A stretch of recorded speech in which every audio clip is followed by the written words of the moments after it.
My name is Emily Carter.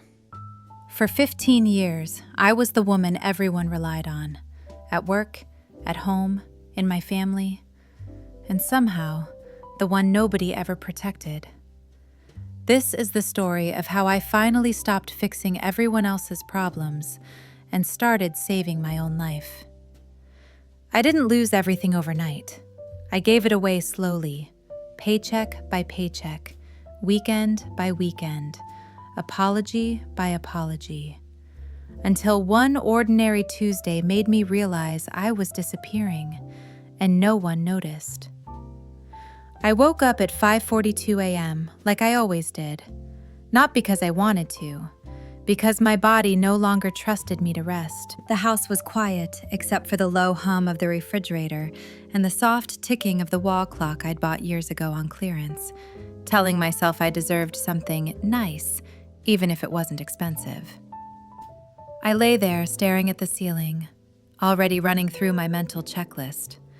Emails to answer before 8, payroll reports due by noon, my mother's doctor appointment reminder at 2:30, my younger brother's rent, due Friday, again, dinner, laundry, something quick but healthy. I rolled out of bed and padded into the kitchen barefoot, the cold tile waking me faster than coffee ever could. This was my life now. Efficiency, quiet competence, no room for hesitation. I brewed my coffee, black, poured it into the same chipped mug I'd been using for years, and opened my laptop at the kitchen counter. My inbox loaded instantly. 43 unread emails. I didn't sigh anymore. That reaction had been trained out of me.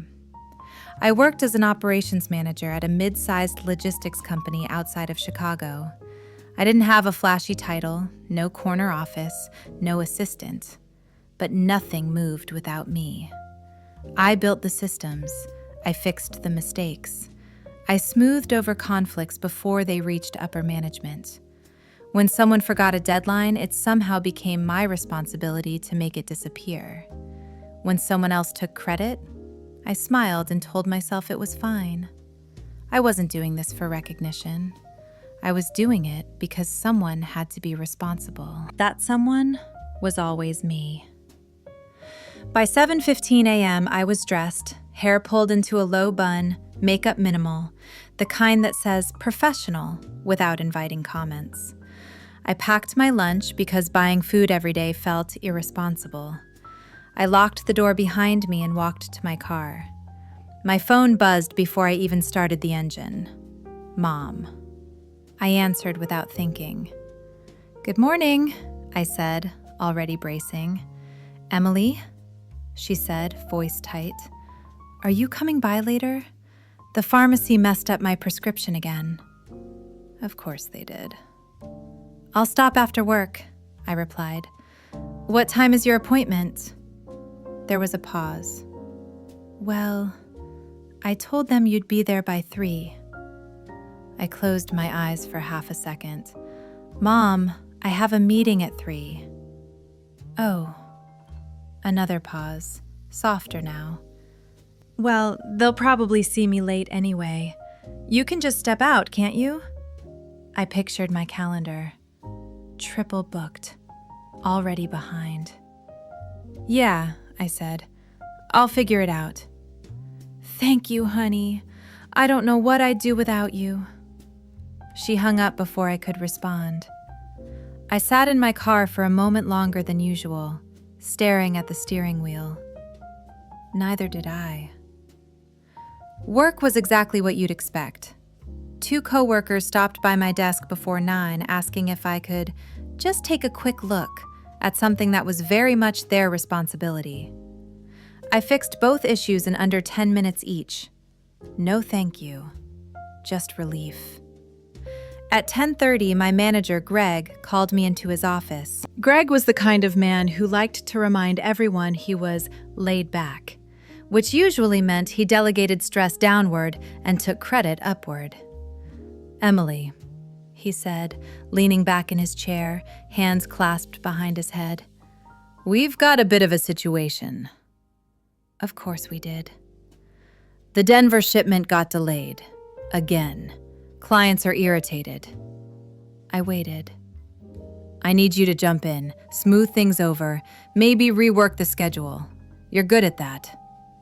I nodded. Do you want me to loop in? No, he interrupted. Let's keep this contained. No need to make it bigger than it is. Contained. Translation? Fix it quietly so I don't look bad. I'll handle it, I said. He smiled, knew I could count on you. As I turned to leave, he added casually, Oh, and about promotions this year? Budgets are tight. But you understood. I understood perfectly. I always did.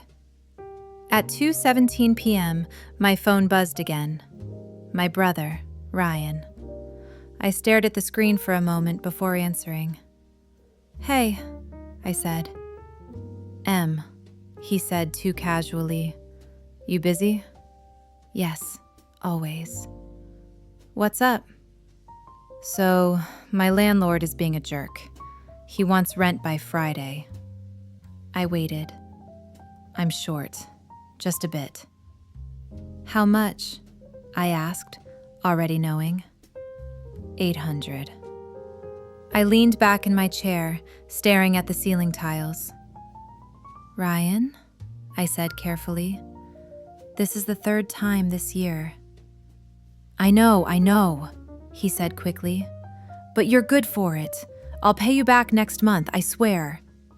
He always swore. I'll see what I can do, I said. You're the best, he replied, relief flooding his voice. Seriously, I don't know how you do it. Neither did I. I left work early, again, to take my mom to her appointment. I rescheduled my meeting. No one objected. They never did. They just adjusted around me, assuming I would bend. At the clinic, I filled out paperwork, argued politely with the receptionist, and picked up medication that insurance somehow didn't cover this time. I paid out of pocket. On the drive back to her apartment, my mother stared out the window. You look tired, she said. I'm fine. You work too hard, she added. But that's just how you are. You've always been the responsible one. The responsible one, not the supported one, not the protected one, just the one who handled things. When I dropped her off, she kissed my cheek and said, You should come by for dinner sometime. I worry about you being alone. I smiled. I will. I didn't.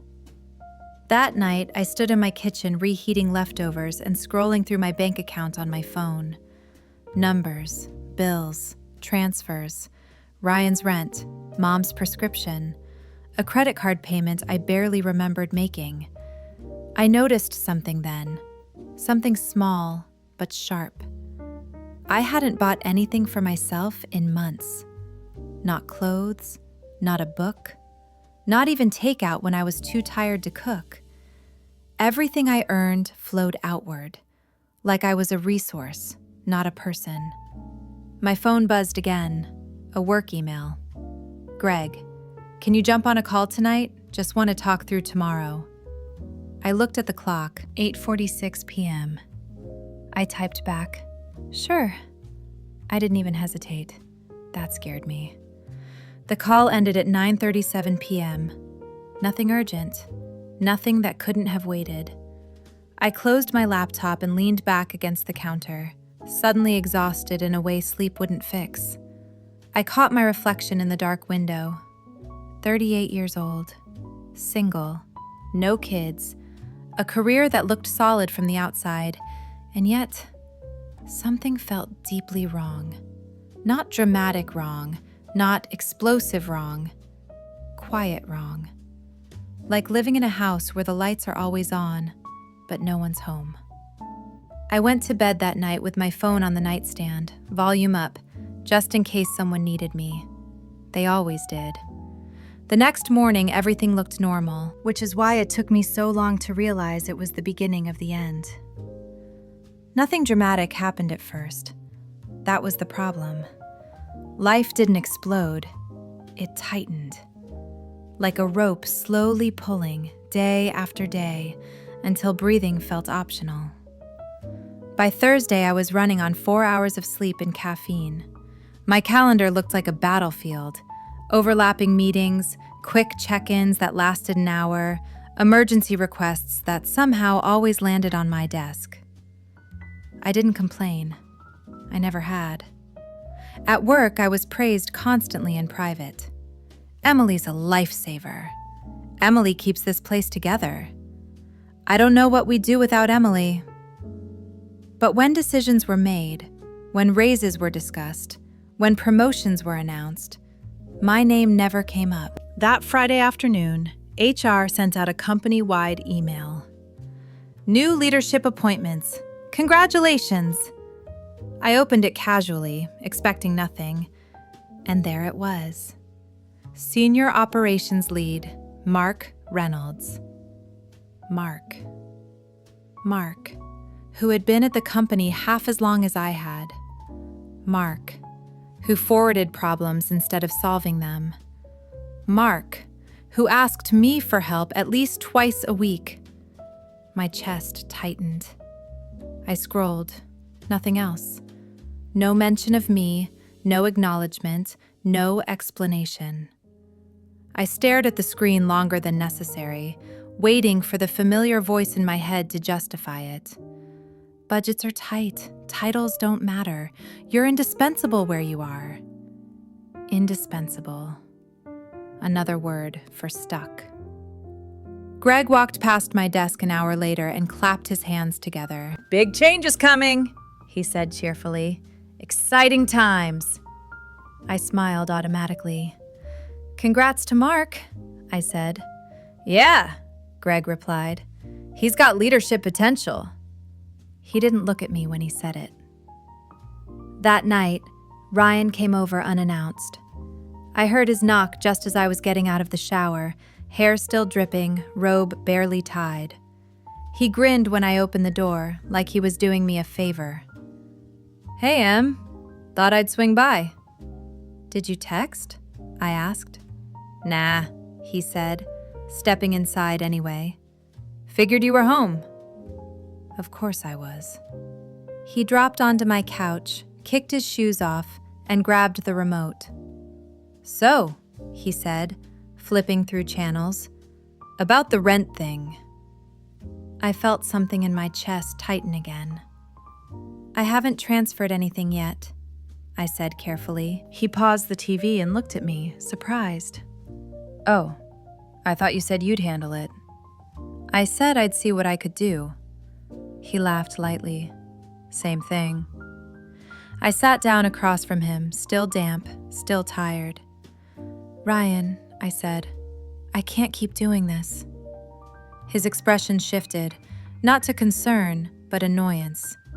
"What's that supposed to mean?" "It means," I said slowly, choosing each word, "that I'm not your backup plan anymore." He scoffed. "Wow, okay, so you're just going to let me get evicted?" "I'm asking you to figure it out." He leaned forward. "You make good money, Em. You don't even have kids. What else are you spending it on?" That hit harder than he probably realized. "I spend it on responsibilities," I said quietly. He rolled his eyes. "You always make things so serious." "Always." "You know," he added, "Mom said you've been acting distant lately." I laughed once, a short, humorless sound. Mom says a lot of things. He stood up abruptly. "Fine, forget it. I'll figure it out myself." He grabbed his jacket and headed for the door, then turned back. "Just don't be surprised," he said, "when people stop needing you." The door slammed behind him. I stood there long after he left, heart pounding, hands shaking. Because the truth was, I was terrified of exactly that. The next few weeks blurred together.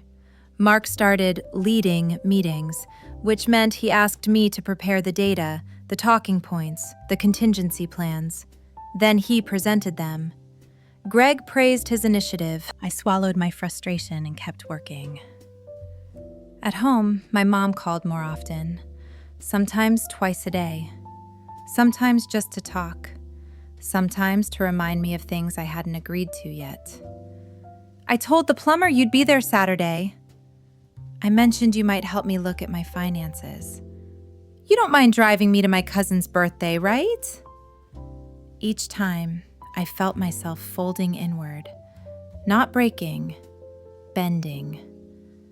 I stopped going to the gym, stopped cooking real meals, stopped sleeping through the night. My life became a series of obligations stitched together by guilt. One Sunday afternoon, I found myself sitting in my car outside my apartment, engine off, just staring at the building. I didn't want to go inside. Not because it was empty, but because it was where everyone could reach me. The breaking point didn't come from a scream or a fight.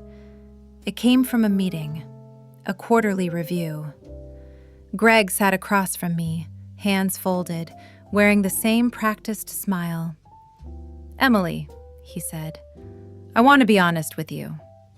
I nodded. "We've noticed you've been stretched thin." I almost laughed. "You're incredibly capable," he continued, "but we worry you're taking on too much." I waited. "So," he said, "we're going to redistribute some responsibilities."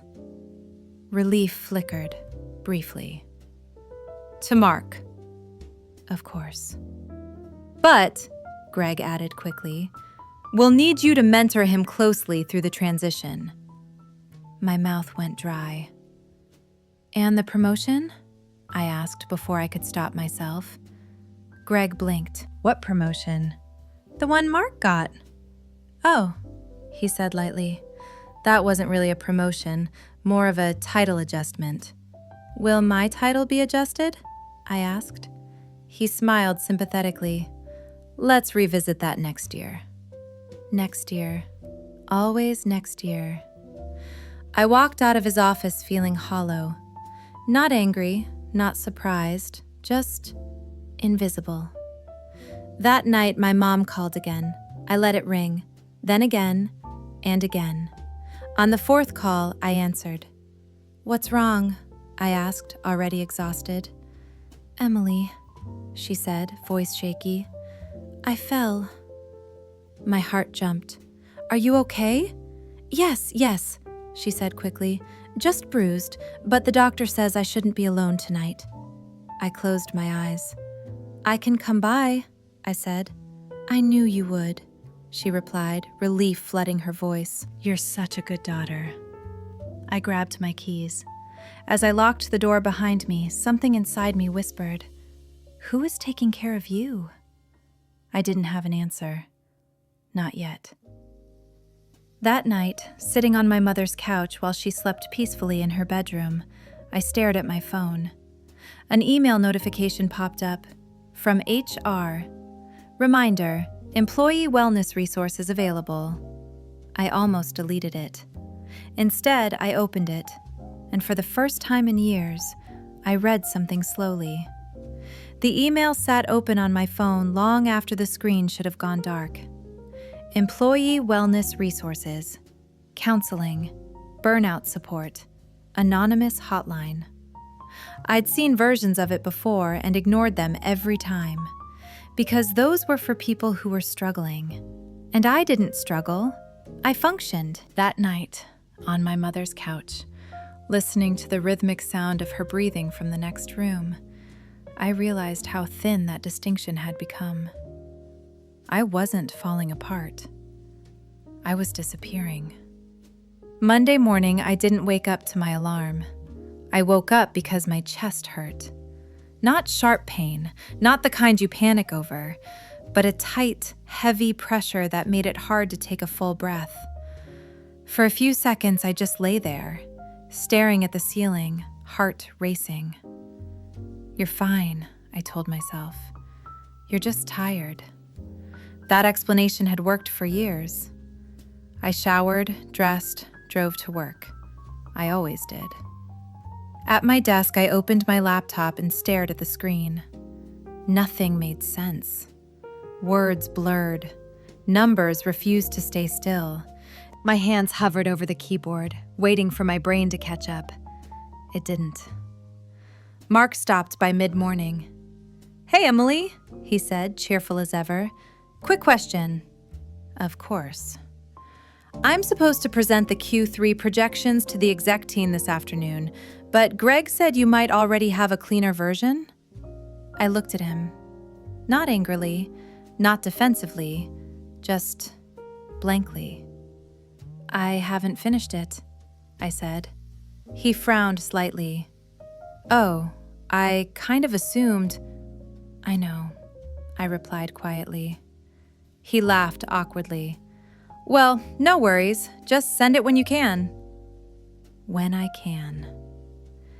After he left, my hands started shaking. Not visibly, just enough that I noticed. I stood up too fast and the room tilted. That's when it happened. I didn't faint. I didn't collapse. I sat back down and put my head in my hands and started crying. At my desk. In the middle of an open office. Silent tears at first, then shaking, uneven breaths. I couldn't stop. Someone touched my shoulder. "Emily?" It was Jenna from accounting. "Are you okay?" I tried to answer. Nothing came out. HR got involved quickly after that.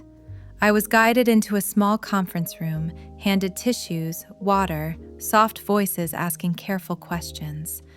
Burnout, anxiety, stress response. Words floated around me like labels on boxes I didn't remember packing. They sent me home. Just for the day, they said.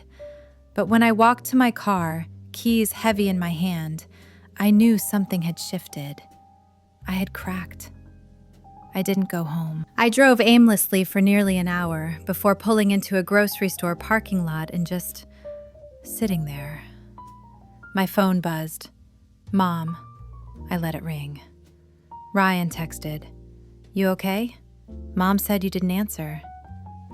I turned my phone face down. For the first time, I didn't feel guilty. I felt numb. That night, alone in my apartment, I didn't turn on the TV. I didn't check emails. I sat on the floor with my back against the couch and tried to remember the last time I'd made a decision that was only for me. I couldn't. Everything I did was reactive. Someone needed something. Something was wrong. Something had to be fixed. And if I didn't step in, things would fall apart. That was the story I told myself. But lying there on the floor, I wondered, what if things falling apart isn't the worst thing? That thought scared me more than burnout ever had. The call from work came the next morning. Greg. "Emily," he said, tone concerned. "How are you feeling?" "Not great," I admitted. "Yeah," he replied. HR filled me in. I waited. "Look," he said, "we need you healthy. Take a few days. Unplug." Unplug. "And when you come back," he continued, "we'll need to talk about setting better boundaries." I almost laughed. After the call ended, I stared at my phone. I'd been asking for less pressure for years. Now that my body had forced the issue, they suddenly cared. I scheduled a therapy appointment that afternoon. It felt surreal, like admitting defeat. The therapist, Dr. Patel, was calm, attentive, and didn't rush me. After listening quietly for nearly 40 minutes, she asked one simple question. "Emily, what would happen if you stopped helping?" I opened my mouth, closed it. "I don't know," I said finally. She nodded. "That uncertainty is important." "I'm afraid," I admitted, "that if I stop, I won't matter." She didn't rush to reassure me. She just said, "To whom?" That question followed me home. The first boundary I tried to set was small. My mom called that evening. "Can you come by tomorrow?" she asked. "I need help sorting some paperwork." "I can't," I said. There was a pause.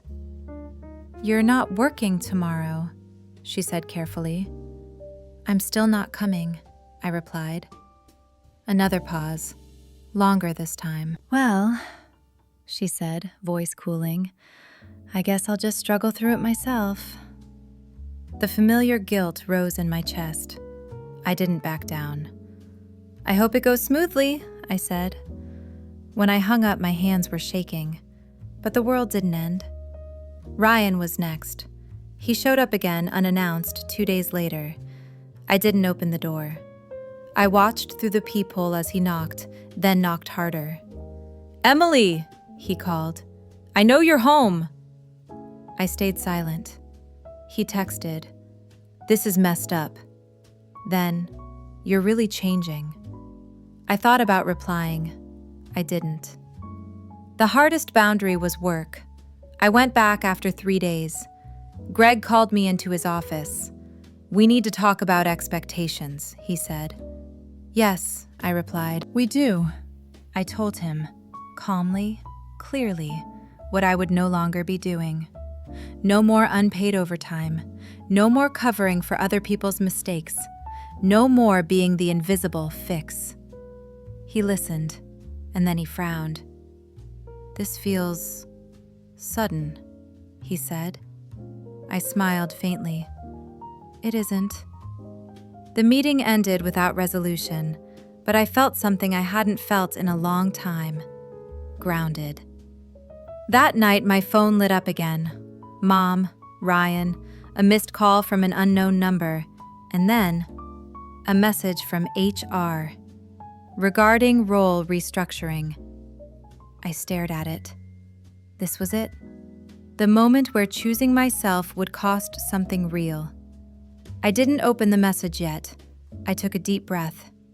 For the first time, I wasn't asking, "How do I fix this?"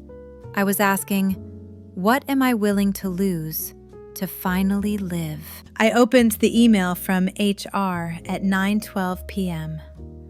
I remember the time because it felt like crossing a line I couldn't uncross. Subject: Role restructuring and organizational alignment. The language was polished, neutral, almost kind. They appreciated my contributions. They acknowledged my dedication. They were reevaluating team needs. My position would be absorbed into a newly created structure under Mark's leadership. I could stay. Same pay, fewer responsibilities, limited growth. Or I could accept a severance package and transition out within 30 days. They framed it as flexibility. I read it twice, then a third time. And instead of panic, something else surfaced. Relief. I didn't respond that night. I slept. Not perfectly, but deeply enough to dream. In the morning, I brewed coffee and sat at my kitchen table without opening my laptop. For the first time in years, no one needed anything from me, and the world was still standing. I accepted the severance. Not impulsively, not angrily, deliberately. Greg called me within the hour. "This feels like an overreaction," he said. "You're making an emotional decision." "No," I replied. "I'm making an informed one." "You're walking away from stability," he warned. I thought about the tightness in my chest, the crying at my desk, the years of being indispensable and invisible. "Stability isn't helpful if it's killing me," I said. He didn't have a response. Neither did I owe him one. Telling my family was harder. My mom cried immediately. "After everything we've been through?" she asked. "You're just leaving?" "I'm not leaving you," I said. "I'm leaving the role you put me in." She didn't understand that. She may never. Ryan was angrier. "So you're unemployed now," he snapped. "That's convenient." "For you," I said calmly, "it isn't." He scoffed. "You've changed."